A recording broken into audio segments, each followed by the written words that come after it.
15 years ago, Jim Hartley and his daughter Sophie vanished on a fishing trip, leaving Maplewood with nothing but grief and unanswered questions. Whispers of a scarred stranger at the lake painted a chilling picture of a man who never should have been there. But when Sheriff Mark Thompson uncovered their sunken boat, a rusted keychain, and Clara's long-buried memories, the truth began to surface. And just listen to how shocking the twist in this drama turned out to be, and why justice ultimately prevailed. Hash, hash, hash, father and daughter vanished on fishing trip 15 years later. A dam repair uncovers the truth and the guilty hand. The sun hung low over Lake Silverwood, casting a warm golden hue across the water's surface. It was a picture-perfect day, one that promised adventure and cherished memories. For Jim Hartley and his 10-year-old daughter, Sophie, the annual fishing trip was a tradition they had both looked forward to since the day Jim had first introduced her to the sport. But this year would be different. A dark twist was waiting just beyond the horizon. As the pair unloaded their gear from the truck, Jim couldn't help but beam with pride at the sight of his daughter. Sophie was a bright spark of energy with her tangled, sun-kissed hair and infectious laughter. She had inherited her father's love for the outdoors, and together they shared a bond that transcended the typical father-daughter relationship. Jim was determined to make this trip unforgettable. "Last one to catch a fish has to clean all the gear," he called, racing down the wooden dock with his fishing pole. "Hey, no fair," Sophie shouted, scrambling after him. Laughter echoed across the lake, mingling with the gentle lapping of the water against the dock. It was a sound that seemed to promise endless possibilities. As they settled into their boat, Jim handed Sophie a rod and explained the baiting process, his heart swelling with affection. He was grateful for these moments, especially since his work as a mechanic often consumed his days, leaving little room for leisure. Hours passed as they fished, sharing stories and making memories. However, as dusk began to settle, a sudden chill swept through the air. The vibrant colors of the sunset faded into a murky gray, and an unsettling stillness fell over the lake. "Dad, do you think we should head back?" Sophie asked, her voice tinged with uncertainty. Jim frowned, glancing at the darkening sky. "Just a little longer, kiddo. We can't let a few clouds ruin our fun." But as the wind picked up and the first drops of rain began to fall, Jim's instincts kicked in. He started the motor, and they headed back to shore. The once calm waters now rippled with anticipation, reflecting the growing anxiety in his gut. Suddenly, the storm unleashed its fury. Rain poured down like a curtain, and lightning flashed across the sky. The boat rocked violently, sending Sophie's pole tumbling overboard. "Hang on!" Jim shouted over the deafening roar of thunder. He maneuvered the boat through the waves, his heart racing as the storm escalated. In the chaos, Sophie screamed, clutching the sides of the boat as it bucked beneath them. Jim fought to keep control, but the storm was relentless, and in one harrowing moment, a massive wave crashed over the boat, capsizing it entirely.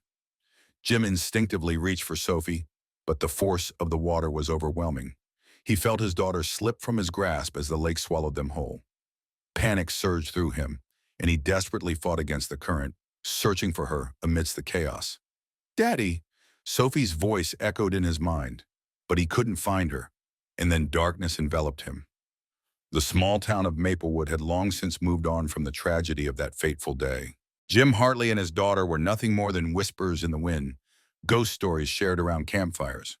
But for the townsfolk, the memory of their disappearance lingered like a haunting refrain. As the years passed, the lake remained a serene backdrop, a favorite spot for fishing and boating. That was until the day the construction crew arrived to begin repairs on the aging dam, a project that would reshape the landscape and bring to light the secrets buried beneath the surface of Lake Silverwood.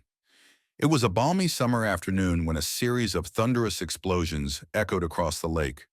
The crew was blasting away old rock formations to fortify the dam's structure. As the dust settled, an unsettling revelation emerged. An ancient boat, long forgotten and half submerged, was revealed in the shallows, its hull battered but intact. Curiosity drew a crowd. Townsfolk gathered at the water's edge, murmuring amongst themselves. The boat was old, but it was unmistakably the same one Jim and Sophie had taken on their last trip. An eerie silence descended as the memories flooded back. The tragedy that had once gripped the town now felt like a fresh wound. the pain palpable among those who had known the Hartleys. "Is that?"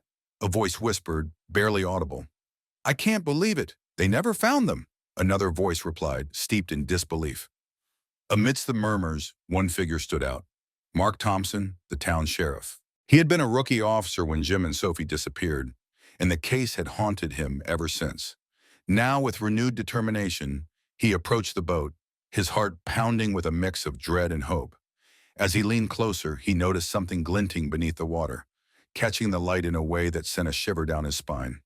He reached in, retrieving a small tackle box, its once vibrant colors faded by time. Opening it, he found fishing lures, hooks, and something else, an old rusted keychain with a small charm that looked eerily familiar. It was engraved with the initials JH, and suddenly the weight of the past crashed over him like a tidal wave. "Get forensics down here," Mark shouted, his voice cutting through the murmurs of the crowd. "We may have more than just a boat here." The crowd gasped, a mix of shock and curiosity filling the air. The townspeople had thought the Hartleys were lost forever, swept away by the wrath of nature. Now, with this discovery, a dark cloud of intrigue settled over Maplewood, and the shadows of the past began to stir. As the investigation unfolded, pieces of the puzzle started revealing a narrative that no one was prepared for. The old wounds of loss were reopened, the questions of what truly happened that day resurfacing like the rising waters of the lake. With each revelation, anger bubbled beneath the surface, and the fragile peace of the town threatened to shatter. As Mark dug deeper, he realized that what had been hidden for 15 years was only the beginning. A secret that would change everything he thought he knew about the Hartleys, the lake, and the dark currents of human nature. And so the quest for truth began, igniting a firestorm of emotions that would leave no one untouched. The sun hung low in the sky, casting elongated shadows across Lake Silverwood as the townsfolk gathered to inspect the newly uncovered boat. Whispers rippled through the crowd, a chorus of nostalgia laced with fear. Mark Thompson stood at the forefront, his brow furrowed in concentration. The rusted tackle box sat ominously beside him, a stark reminder of the past that continued to haunt Maplewood. As the sheriff surveyed the faces in the crowd, he noticed a spectrum of emotions: curiosity, anger, sorrow. Some of the older residents had been children when Jim and Sophie Hartley vanished, their lives forever altered by that fateful day. Others, like Mark, were burdened with the weight of unresolved questions that had persisted like ghosts in their memories. "Do you think they're really gone?" a voice piped up from the back. It was Clara Jensen, her gray hair framing a face marked by the years and the loss she had witnessed. "What if they're still out there somewhere?" Mark turned his gaze towards her, the corners of his mouth tightening. "We found the boat, Clara. It's been 15 years. He felt the familiar sting of frustration creeping in, emotions he had long since buried bubbling to the surface. "The storm took them. There's no coming back from that." But even as he spoke, doubt gnawed at him. The boat had been found in a place no one expected, half submerged and hidden beneath years of sediment and neglect. It was as if the lake itself had been holding onto its secret, waiting for the moment when the truth would claw its way back into the light. "Let's give it some time," he added, trying to temper the tension in his voice. "We don't know what we'll uncover as we investigate further. We owe it to the Hartleys to find out what happened." The crowd shifted, some nodding in agreement while others exchanged skeptical glances. As the murmur of voices swirled around him, Mark felt the weight of his badge like a leaden anchor. He was their sheriff, their protector. But he was also one of them, a man haunted by the memories of a father and daughter who had once filled the air with laughter and love. With a deep breath, he knelt beside the tackle box. The metal felt cold against his fingers, the surface rusted and worn, yet it carried an undeniable weight. He unlatched it slowly, the sound echoing like a distant thunderclap, and opened the lid. Inside lay a jumble of forgotten gear, tangled fishing lines, old lures dulled by time, and at the very bottom, the keychain. It gleamed dully, its initials, JH, barely visible beneath layers of grime. Mark's heart raced as he reached for it, the initials striking a chord deep within him. He remembered Jim Hartley well, a devoted father who reveled in the joy of the outdoors and devoted his life to creating memories with Sophie. The image of the two of them, side by side in a small boat, fishing and laughing under the sun, was forever etched in his mind. Sheriff. A soft voice pulled him from his reverie. It was Lucy, the local librarian and a close friend of the Hartleys. Her eyes were wide with concern. "What do you think this means?" He held the keychain up, the metal catching the light. "It means there's more to this story than we realized. We need to dig deeper."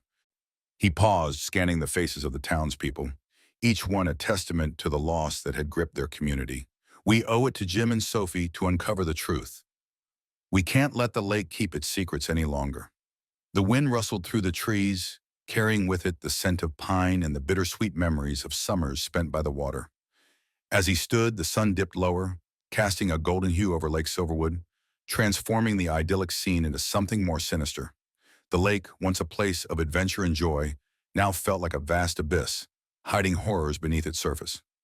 As the crowd began to disperse, Mark turned to Lucy, who remained rooted to the spot, her brow furrowed in thought. "What do you think happened to them?" she asked, her voice barely above a whisper. "I don't know," he admitted, the uncertainty gnawing at him. "But I intend to find out." The next morning, Mark found himself at the local diner, a cozy spot where the scent of freshly brewed coffee mingled with the aroma of sizzling bacon. The familiar sounds of clinking dishes and murmured conversations filled the air, but today, the atmosphere felt heavier, charged with an unspoken tension. He slid into a booth, picking at the remnants of a blueberry muffin, while his mind raced with possibilities. "Coffee." The waitress, a cheerful woman named Betty, refilled his cup. "You look like you've seen a ghost, Mark." He forced a smile. "Just a long night. You know how it is." Betty raised an eyebrow, unconvinced. "More like a long 15 years, if you ask me. Everyone's talking about the Hartleys again. It's all people can think about." Mark nodded, his fingers tracing the rim of his cup. "I know. It's like the past has clawed its way back into our lives." "Do you think they'll find out what really happened?" she asked, her voice lowering conspiratorially. "I mean, it's been so long." "I hope so," he replied, his heart heavy with the weight of responsibility. "But the truth has a way of hiding, especially in a place like this." His thoughts drifted to the dam repair, the workers who had stumbled upon the boat, and the secrets that the lake had held for so long. He couldn't shake the feeling that someone in Maplewood knew more than they let on, and he was determined to uncover the truth, no matter the cost. Just then, the bell above the diner door jingled, and in walked Clara Jensen, her expression a mix of determination and fear. She spotted Mark and made her way over, her hands clasped tightly in front of her. "Sheriff, I need to talk to you," she said, her voice trembling slightly. "Of course, Clara. What's on your mind?" "I've been thinking about that boat," she began, her gaze darting around as if expecting someone to overhear. "There's something I haven't told anyone." Mark leaned in, his curiosity piqued. "What is it?" "Back when Jim and Sophie disappeared, I saw something strange," she confessed, her voice dropping to a whisper. "I didn't think much of it at the time, but now, I can't shake the feeling that it's connected." "What did you see?" he pressed, his heart racing. Clara hesitated as if wrestling with the weight of her memories. "I saw a man by the lake. He was standing there watching them. I thought he was just a fisherman, but there was something off about him. He didn't look like he belonged." Mark's mind raced, piecing together the fragments of her words. "What did he look like?" She swallowed hard, her eyes glistening with tears. "I don't remember all the details, but I know he was tall and had dark hair. I thought I saw a scar on his arm. It's all hazy, but I know he was there. And I never told anyone." The weight of her confession hung heavy in the air, and Mark felt a chill run down his spine. "Clara, this is important. We need to follow up on this lead. If there's someone out there who might have seen something, we have to find them." "I just didn't want to stir up old memories," she said, her voice trembling. "But now, with the boat being found, it feels like a sign." Mark nodded, resolve solidifying within him. "Thank you for telling me. I'll look into it. We can't let fear keep us from the truth any longer." As Clara left the diner, the sun slipped behind a bank of clouds, casting a shadow over Maplewood. The warmth of the morning faded, replaced by an ominous chill. He felt the weight of the town's collective grief pressing down on him. But alongside that weight was a flicker of hope. If they could uncover the truth of what had happened to Jim and Sophie, perhaps they could finally heal the wounds that had festered for far too long. Mark sipped his coffee, determination surging through him. The lake had kept its secrets long enough, and it was time for Maplewood to reclaim its peace. He rose from the booth, ready to face whatever darkness lay ahead. The investigation had begun, and he would follow it wherever it led, even if it meant confronting the ghosts of the past. The town hall bustled with whispers and hushed conversations, the air thick with tension as the community grappled with the resurfacing of painful memories. Sheriff Mark Thompson stood at the front of the crowded room, his brow furrowed and his heart heavy. The flickering fluorescent lights above felt like a spotlight on his conscience, illuminating the weight of the past he had yet to reconcile. "Thank you all for coming," he began, his voice steady but laced with an underlying urgency. "I know this news has stirred up a lot of feelings. We're here to discuss what we found at the dam site and what it means for the Hartley case." He glanced around the room, meeting the eyes of familiar faces, some lined with age and sorrow, others still young but marked by the loss of innocence. Clara Jensen sat in the front row, her weathered hands clasped tightly in her lap. She had been one of the first to rally the townsfolk when Jim and Sophie disappeared, her vibrant spirit dimmed by the shadow of uncertainty that had loomed over Maplewood for years. As Mark continued, he detailed the discovery of the boat in the tackle box. The murmurs grew louder, a chorus of disbelief and hope mingling in the air. "We have a lead," he said, raising his voice to cut through the tumult. Clara reported seeing a man acting suspiciously near the lake the day Jim and Sophie vanished. "We need to gather more information about him. If anyone remembers anything, any details, no matter how small, please come forward." The room fell silent, and the weight of the past pressed heavily on each person present. Memories flickered like shadows on the walls, and Mark could almost hear the echoes of laughter from a time when the Hartleys were still a part of their lives. He could picture Jim casting his line, Sophie dancing in delight at the slightest tug on her rod. Those images, once filled with warmth, now felt like ghosts haunting the edges of his mind. Clara stood slowly, her frail frame trembling as she addressed the crowd. "I saw him, Sheriff.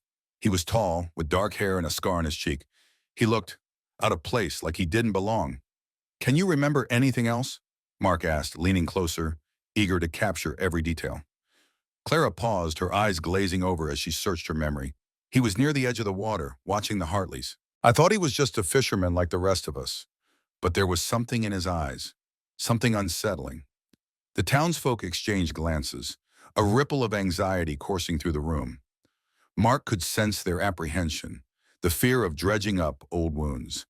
He cleared his throat, striving to maintain composure. "We'll need to create a composite sketch based on Clara's description. If we can identify this man, it could lead us to the truth." As the meeting adjourned, Mark felt the weight of their collective grief settle on his shoulders like a shroud. He stepped outside into the crisp evening air, the fading sunlight casting long shadows across the town square. He could almost hear the laughter of children echoing down the streets, the carefree joy that once filled Maplewood now tainted by lingering loss. The town had changed in the 15 years since the Hartleys vanished. Stores had come and gone, new families had moved in, and yet the scars remained. He remembered his rookie days, the overwhelming sense of responsibility that had settled in when the search began. Each day had blurred into the next, as hopes waned and despair took root. And now, with this discovery, the ghosts of the past had returned, demanding to be reckoned with. Mark walked to his car, his mind racing with possibilities. Who was this man Clara described? Why had he been watching Jim and Sophie? With every question, the tension coiled tighter in his gut. He needed to act quickly. The community was counting on him, and he couldn't let them down again. As dusk enveloped Maplewood, the town took on an air of solemnity. The streets grew quieter, the only sound the rustle of leaves whispering secrets to the night. Mark drove toward the lake, his headlights slicing through the darkness, illuminating the familiar path that had become a haunting journey for him. Arriving at Lake Silverwood, he parked near the water's edge, the moonlight casting a silvery glow over the surface. It was both beautiful and eerie, a stark reminder of the joy and tragedy intertwined in its depths. The water shimmered like a blanket of stars, but beneath it lay the weight of unanswered questions, Stepping out of his car, Mark felt the cool breeze brush against his skin, carrying with it the scent of pine and damp earth. He walked toward the spot where Jim and Sophie had last been seen, his heart pounding as he recalled the frantic search that had followed their disappearance. Memories surged within him.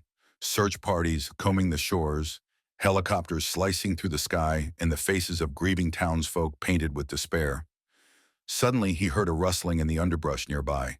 Instinctively, he reached for his flashlight, the beam cutting through the darkness as he scanned the trees. "Hello," he called out, his voice steady yet laced with apprehension. No response came, only the soft croaking of frogs and the distant lull of the water. But something felt wrong. An unease crept into his bones like the sensation of being watched. He took a step closer to the water, the beam of his flashlight illuminating the edges of the shore, and that's when he saw it. A figure standing at the water's edge, just beyond the reach of the light. "Who's there?" Mark demanded, trying to keep his voice steady. The figure turned slightly, silhouetted against the moonlight. "Just a fisherman, Sheriff," came a gravelly voice, thick with an accent Mark couldn't place. Mark's instincts kicked in, and he approached cautiously. "What are you doing out here this late?" "Just trying to catch dinner," the man replied, his tone casual, but Mark noticed the twitch of his jaw, a nervous habit that only intensified Mark's suspicion. "Do you fish here often?" Mark pressed, peering closer, searching for a glimpse of the man's face. "Now and then," the man said, shifting slightly as if he were considering his next words carefully. "But I don't bother with the big catches anymore. Too many memories here." The words hung in the air, heavy and loaded. Mark felt a chill run down his spine. "What do you mean?" he asked, trying to keep his voice steady. The man hesitated, then laughed softly, a sound that was devoid of mirth. "You know the stories, the Hartleys. Everyone in this town remembers them. You can't fish this lake without thinking of them." Mark's heart raced. "What do you know about them?" He pressed, stepping closer, his senses alert. The man's body language betrayed him. He was tense, defensive. "Don't mistake me for a gossiping old man," the fisherman replied, his voice dropping to a conspiratorial whisper. "But there are things that happened here, things best left buried." Mark felt a surge of anger. "What do you know? If you have information, you need to share it." The man turned, his face finally illuminated by the flashlight. Mark's breath caught in his throat. It was the scar, a jagged line running down his cheek, just as Clara had described. The man's eyes were dark, almost hollow, as he stared back at Mark with a mix of defiance and fear.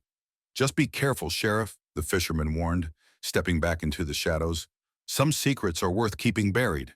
Then he turned and darted into the trees, disappearing into the darkness like a wisp of smoke. Mark stood frozen, heart thundering in his chest. He had felt it, the connection, the truth lurking just beneath the surface, and now it was slipping away from him. With a surge of determination, he sprinted after the figure, the underbrush scratching against his legs as he plunged into the thick of the woods. But the man was elusive, weaving through the trees like a phantom.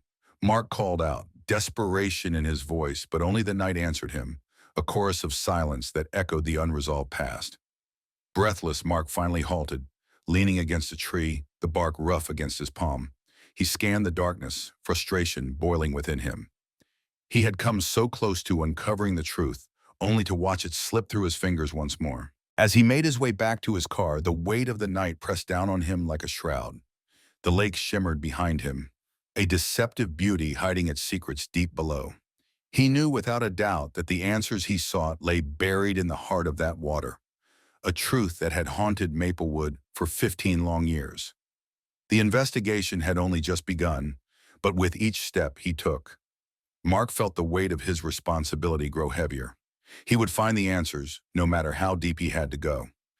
The Hartleys deserved that much, and so did the town that had suffered in silence for far too long. The sun hung low in the sky, casting long shadows across the lake. The air was thick with the scent of damp earth and pine, an aroma that twisted memories into a bittersweet haze. Mark Thompson leaned against his cruiser, the hum of cicadas filling the silence, as he replayed the encounter with the fisherman in his mind. The man's resemblance to Clara's description had been uncanny, but it was the warning that had unsettled him most. Be careful.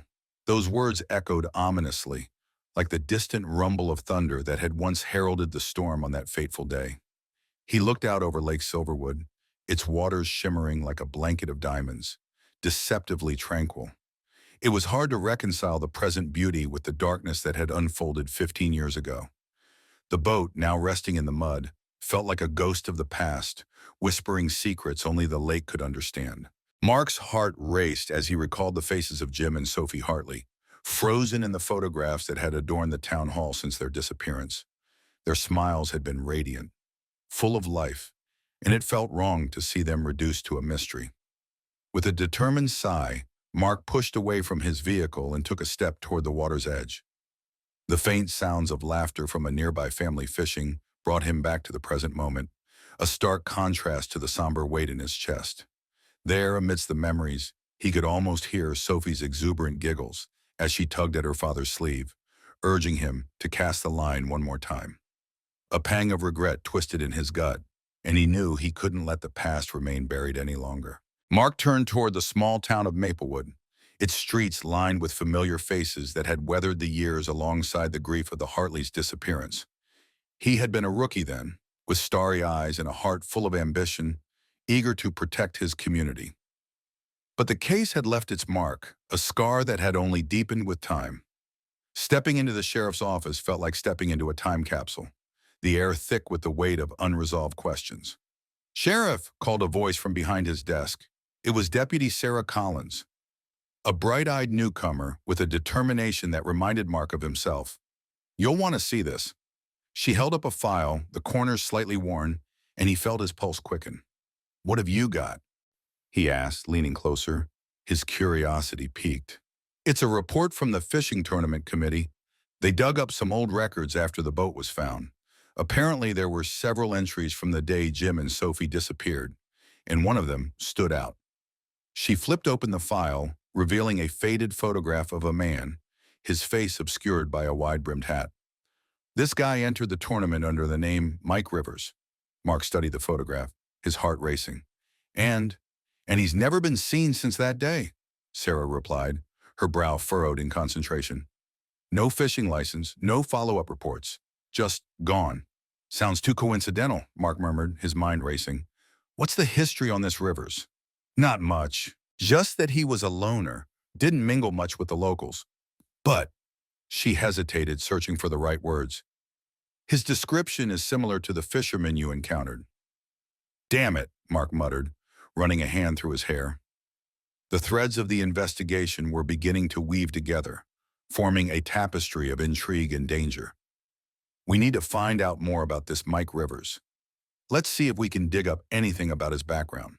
As Sarah nodded and began to type on the computer, Mark felt a rush of adrenaline. The pieces of the puzzle were starting to fall into place, but he still needed to connect the dots. The composite sketch from Clara's sighting loomed in his mind, and he wondered if the two men were one and the same. "Let's set up an interview with Clara," he said, his voice steadying with purpose. "We need to see if her memory can help us identify this man." After a flurry of activity, they arranged to meet Clara at the coffee shop on Maplewood's Main Street. The quaint establishment, with its vintage decor and the aroma of freshly brewed coffee, felt like a warm embrace compared to the cold mysteries they were pursuing. Mark's heart raced at the thought of confronting her memories. Would they unveil the truth or shatter the fragile remnants of hope left in the community? When they arrived, Clara was already seated at a corner table, her hands wrapped around a steaming mug. Her eyes were distant, as if she were lost in thought, and Mark felt a pang of sympathy for the burden she carried. She had witnessed something that day, and the weight of that memory must have been unbearable. "Clara," Mark greeted, taking a seat across from her. "Thanks for meeting with us." She looked up, her expression a mix of apprehension and resolve. "I didn't think you'd come back to me, Sheriff." "We need your help," he replied gently. "We've uncovered some new information about the day Jim and Sophie disappeared, and I believe you might hold the key." Clara's fingers fidgeted around the mug, her eyes darting to the window as if searching for the ghosts of the past. "I did see a man, but it was so long ago. Memories fade." "Sometimes they don't fade as much as we think," Mark encouraged softly. "Can you tell us what you remember?" She took a deep breath, her gaze settling on Mark's, and for a moment, he saw a flicker of the brave woman she had once been. I remember the man watching them, standing on the shore. He didn't look right. Something about him felt off. He had this strange smile. Mark leaned in, his heart pounding. Can you describe him? Anything at all? Clara hesitated, her brow furrowing in concentration. He was tall, with dark hair, and he wore a hat like the one in that picture you showed me. But what stood out was his eyes. They were cold, like he wasn't really there. It made me shiver. Mark exchanged glances with Sarah, who was scribbling notes fervently. The pieces were coming together, and yet the shadows still loomed large. Did you see what happened next? Did he approach them? No, Clara replied, shaking her head. I didn't want to get too close. I felt something wrong, so I left. I thought they were safe. They were just fishing. Mark felt a knot tighten in his stomach. You did the right thing, Clara, but we need to find this man. Do you remember anything else? A name, a vehicle, anything at all? Clara's eyes filled with uncertainty, and for a moment Mark feared she might retreat into the shadows again. I remember a truck. It was an old rusty pickup. Had a dent on the side, but that's all I can recall. I didn't think it was important at the time. Every detail matters, Mark urged, feeling the urgency of the moment. Do you remember anything else about the man? His clothing? His demeanor? He wore a dark jacket, maybe a flannel. He seemed nervous, always glancing around, and then he just disappeared. I didn't think anything of it then, but now it might be everything, Mark finished for her, his mind racing with possibilities. We'll find him, Clara. We'll find the truth. As they wrapped up their meeting, Mark felt a flicker of hope amidst the shadows. Clara's recollections could be the catalyst needed to revive the investigation, reigniting the flame of hope within the community. Yet as he stepped outside, a sense of foreboding settled over him like the gathering clouds on the horizon. The past had a way of creeping back, and he couldn't shake the feeling that they were not alone in their pursuit of the truth. He glanced at Sarah, who was just behind him, her brow furrowed in thought. You think we're getting closer? I hope so, Mark replied, his voice low. But if we are, that means someone might be watching. We need to tread carefully. As they made their way back to the cruiser, the evening light began to dim, the world around them transforming into a tapestry of shadows. The lake shimmered in the fading light, a haunting reminder of the past, and the truth still lay beneath its depths, waiting to be uncovered. The air around Lake Silverwood had shifted, the scent of damp earth mingling with tension. As Mark Thompson drove down the familiar winding road towards the lake, his heart raced with a mix of anxiety and determination. Each turn of the tires on the gravel brought back echoes of his youth, of laughter and fishing lines cast under a cloudless sky, but today, those memories were tainted by the weight of unresolved tragedy. He glanced at the passenger's seat where his deputy, Sarah, was flipping through a notepad, her brow furrowed in concentration. Clara's description is haunting, Sarah remarked, breaking the silence that had settled between them like a heavy fog. I can't shake the feeling that she's remembered more than she realizes. Mark nodded, his mind racing through the implications. Clara's account of the ominous man, coupled with the discovery of Jim and Sophie's boat, had opened a door to a past that many had tried to close permanently. We need to find that truck. If it belonged to the man Clara saw, it might lead us to more answers, he replied, his voice low and steady. As they arrived at the lake, the sun hung low in the sky, casting a golden hue over the still water. The serenity of the scene felt eerily juxtaposed against the storm of emotions swirling within him. He parked near the site of the dam repair, where a large crowd of curious townsfolk had gathered, their faces a mix of nostalgia and apprehension. Mark stepped out of the car, his sheriff's badge glinting in the fading light, and felt the weight of their gazes upon him. Mark, a voice called out from the crowd. It was Clara, her presence a beacon of hope amidst the uncertainty. She stood a few feet away, her hands clasped tightly in front of her, a look of determination etched on her face. I want to help. I need to help. Your help is invaluable, Clara, Mark replied, stepping closer to her. The more we know about that day, the better chance we have of finding out what really happened. Clara glanced toward the water, her eyes clouded with memories. I can still see him, the man with the scar. He looked out of place like he didn't belong at the lake. Her voice trembled slightly, yet there was a strength behind it that resonated with Mark. Can you tell us more about the truck? Sarah interjected, taking out her notepad. What color was it? Any distinguishing features? Clara took a deep breath, her gaze distant as she recalled the scene. It was rusty, maybe a faded red or brown, the kind that looked like it had been through a lot. I remember the way it creaked like it was old and tired, just like the man who drove it. Mark and Sarah exchanged a glance, the pieces slowly beginning to fit together. And did you get a look at the license plate? Mark asked, hopeful. No, I was too scared. All I could think about was getting away from him, Clara admitted, her voice barely above a whisper. Then let's dig a little deeper, Sarah suggested, jotting down Clara's words. We can check with the DMV for any records of a similar truck registered around that time. The sun dipped lower, casting elongated shadows that danced across the ground. Mark felt the weight of the past pressing against him, each breath a reminder of the lives forever altered by that fateful day. Let's head back to the station. We can make a list of everyone who was at the lake that day. And Clara, if you're willing, we can create a composite sketch of the man you saw. As they made their way back, the atmosphere thickened with unspoken fears. The closer they got to the station, the more Mark felt the weight of the town's collective grief resting on his shoulders. Maplewood had once thrived on the memories of children splashing in the lake and families gathered around campfires. But now it was haunted by the specter of the Hartleys' disappearance. Arriving at the station, Mark noticed the familiar faces of his colleagues, each one wearing an expression that mirrored his own, a mixture of hope and dread. Gather everyone in the conference room, he instructed Sarah, his voice steady. We have a lot to discuss. As the officers filed in, Mark took a moment to collect his thoughts.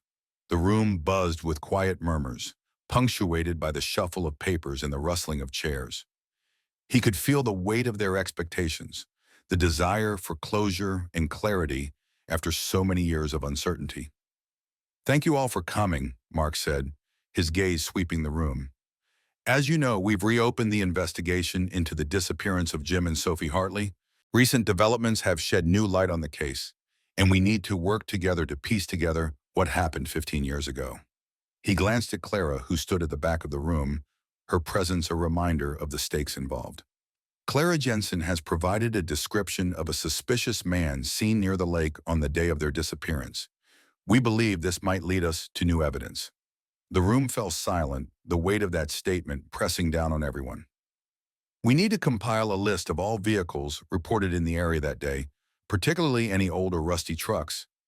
Sarah and I will work on creating a composite sketch of the man Clara saw. Do we have any leads on the fishing tournament? Deputy Collins asked, leaning forward. Mark nodded.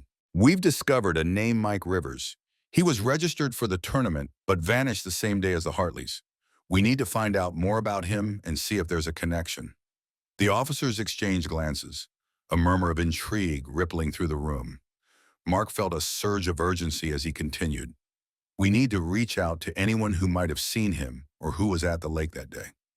This investigation isn't just about the Hartleys anymore. It's about uncovering the truth, no matter how painful it may be. A hand shot up from the back of the room. It was Clara. I want to help too. I can talk to my friends, see if any of them remember anything. We were all kids back then, but maybe someone saw something. Mark smiled, grateful for her resolve. That would be incredibly helpful. Every detail counts. As the meeting concluded, the officers began to disperse, each with a renewed sense of purpose. Mark felt a flicker of hope ignite within him, but beneath it lay a dark foreboding. The past was a tangled web of secrets, and as they began to unravel it, he couldn't shake the feeling that they were awakening something better left buried. Later that night, as Mark sat alone in his office, the glow of the desk lamp illuminating the stacks of files before him, he pondered the implications of their findings. The lake was no longer simply a place of childhood memories. It had morphed into a vessel of dark truths waiting to emerge. He felt the weight of the past, the haunting echoes of the Hartleys' laughter, mingling with the whispers of the community's fears.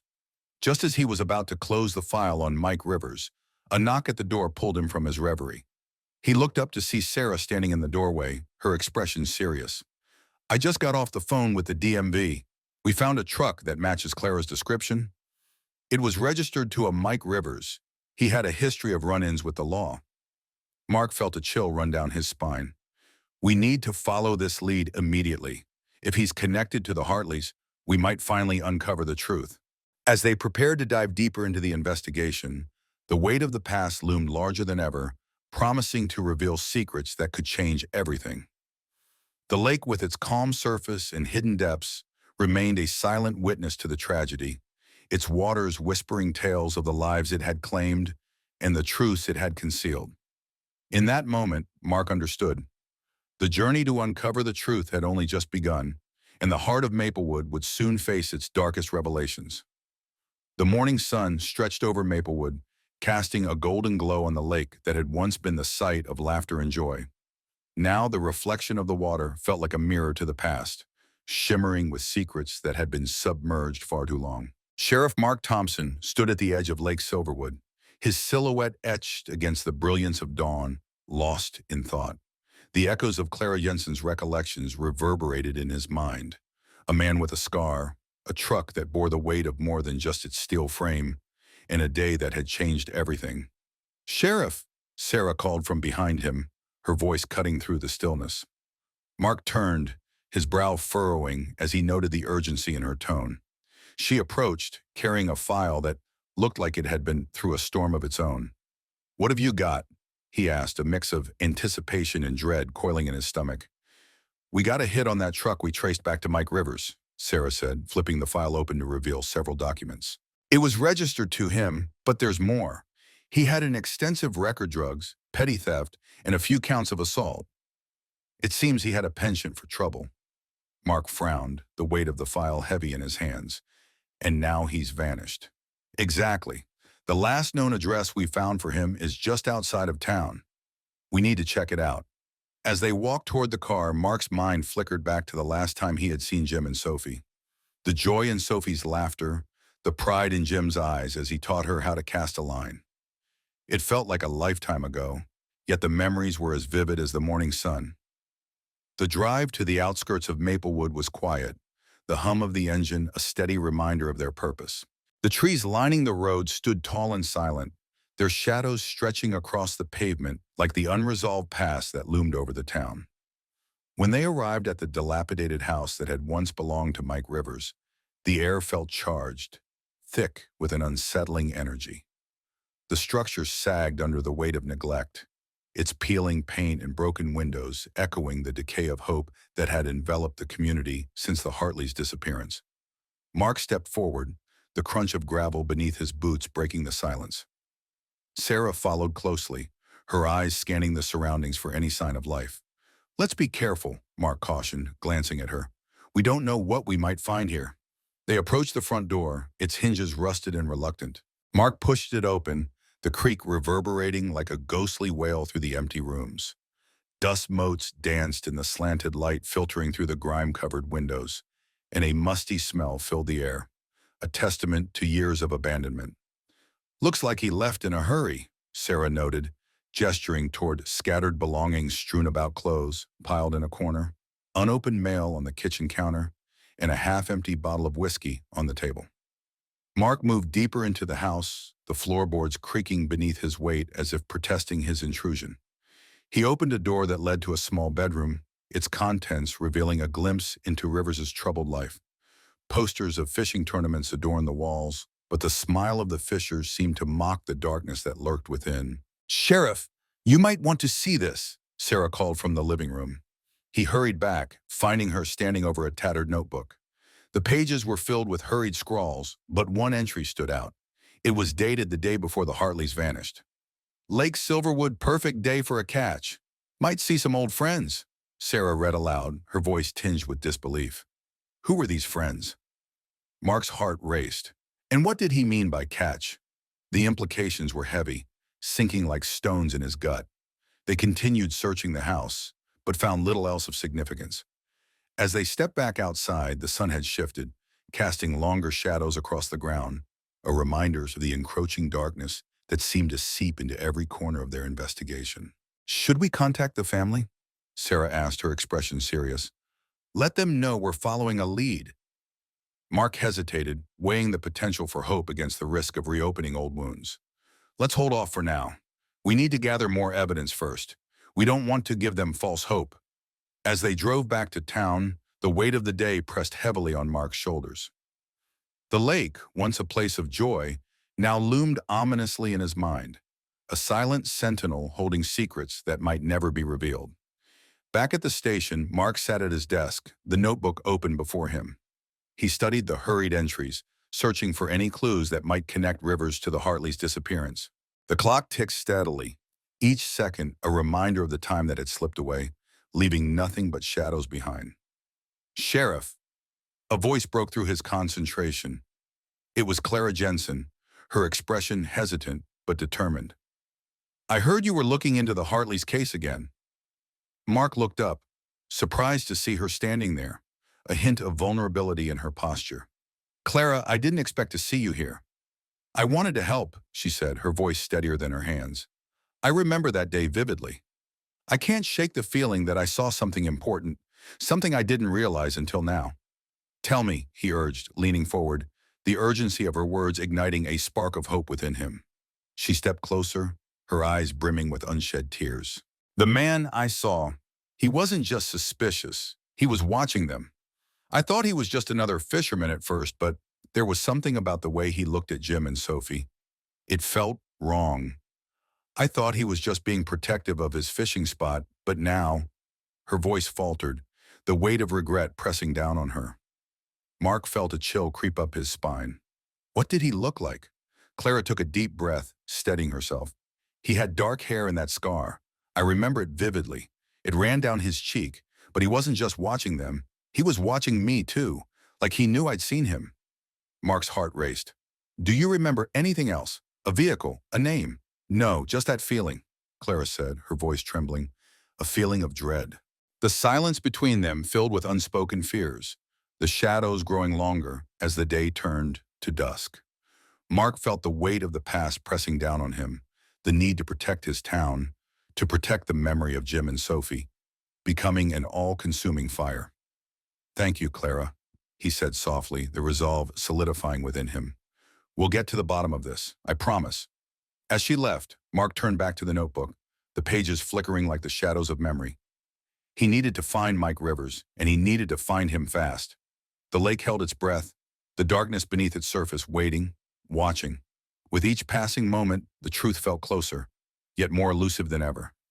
The past had returned, and it was demanding to be heard.